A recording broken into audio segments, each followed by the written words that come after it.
Mes chers compatriotes, militants et sympathisants de l'UFDG, à l'approche du 28 décembre 2025, il est de mon devoir, en tant que leader politique, mais aussi en tant que citoyen, de parler avec vérité, avec responsabilité, avec courage. On nous annonce des élections, mais je vous le dis tout de suite avec clarté, et vous le savez d'ailleurs, il n'y aura pas d'élection. Il y aura une mascarade électorale dont le seul objectif est de donner un semblant de légitimité et de légalité à la confiscation programmée du pouvoir par Mamadi Doumbouya en violation de son serment et de sa parole d'officier. C'est le ministère de l'administration du territoire et de la décentralisation qui organise ce soi-disant scrutin. Un ministère dirigé par un général placé directement sous l'autorité du candidat Mamadi Doumbouya. Comme vous le savez, tous les gouverneurs, tous les préfets, la quasi-totalité des sous-préfets sont des officiers ou sous-officiers issus de l'armée, de la gendarmerie ou de la police.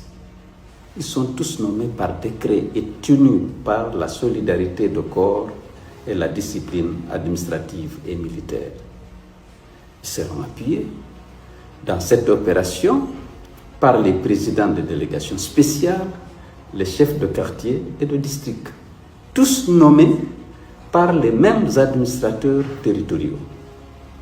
Un soi-disant scrutin organisé par déjà nommé par le candidat Mamadi Doumbouya et qui plus est détient toujours le pouvoir de les nommer et de les démettre, ne peut pas être une élection. L'UFDG ne participera pas à cette mascarade ni directement ni indirectement. Elle ne soutiendra aucun candidat qui prend part à ce deuxième coup d'État orchestré par Mamadi Doumbouya contre le peuple de Guinée et sa souveraineté.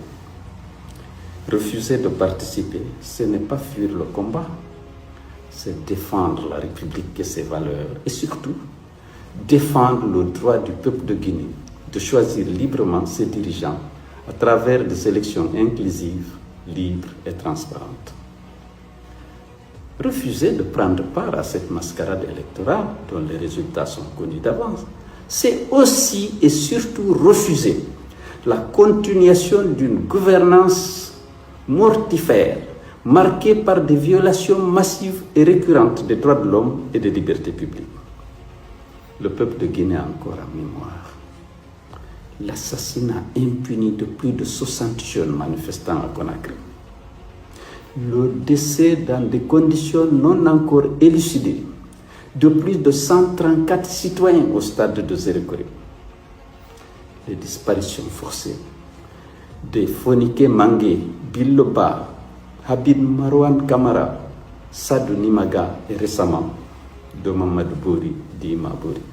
La mort suspecte en détention du général Sadiba Koulibaly, du colonel Célestin Kalivogui et du docteur Diobaté. L'arrestation et la condamnation arbitraire de plusieurs leaders politiques, dont Aliouba, président du Modèle.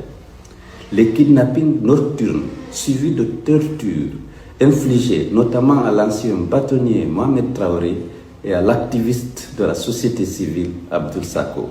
L'enlèvement du père du journaliste Babila Keita et des enfants innocents de l'artiste Eli Kamano. Pour toutes ces raisons, je demande aux militants de l'UFDG et à tous nos compatriotes épris de démocratie et de justice de ne pas s'associer à cette mascarade du 28 septembre 2025, dont les résultats sont connus d'avance.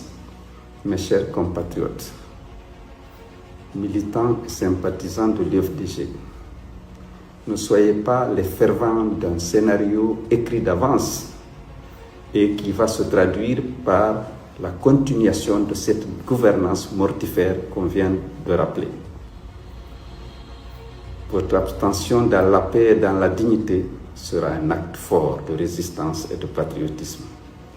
La Guinée mérite mieux et elle mérite d'être dirigée par des institutions fortes, des hommes intègres issue d'élections inclusives, libres et transparentes. Je vous le promets fermement, l'UFDG restera aux côtés du peuple de Guinée pour poursuivre ce combat exaltant jusqu'au triomphe de la démocratie et de l'état de droit dans notre pays. Que Dieu bénisse la Guinée, que Dieu protège notre peuple.